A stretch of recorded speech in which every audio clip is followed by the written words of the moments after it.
అందరికీ నమస్కారం అండి. జై గురుదేవ దత్తాత్రేయ నమః. విష్ణు సహస్రనామాల్లో 100వ నామమైన ఓం సర్వాదయే నమః అనే మంత్రానికి అర్థాన్ని విందాం. అన్నింటికీ ఆది కారణమైన వాడు, అలాగే సృష్టికి పూర్వమందే ఉన్న ఆ భగవంతునకు నా నమస్కారము అని మంత్రం యొక్క అర్థం అన్నమాట.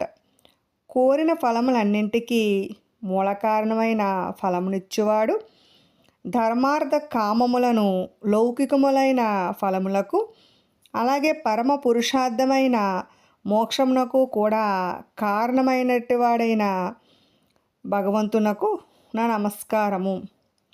సర్వాది అనే పరమాత్మను చెప్పబడుతున్నాడు.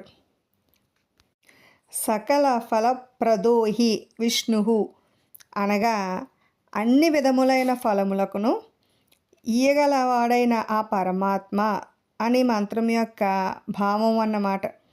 అంటే ప్రతి ఫలమునకు కారణమైనవాడు, అలాగే ఎలాంటి ఫలితాలనైనా ఇచ్చేవాడైన ఆ దేవదేవునకు నా నమస్కారము అని మంత్రం యొక్క అర్థం అన్నమాట.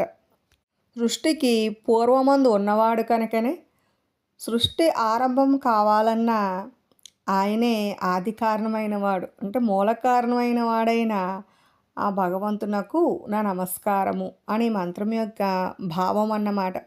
విన్నారు కదండి. ఇటువంటి మరెన్నో ఆసక్తికరమైన విషయాల కోసం మా ఛానల్ని సబ్స్క్రైబ్ చేసుకోండి. Thanks for watching.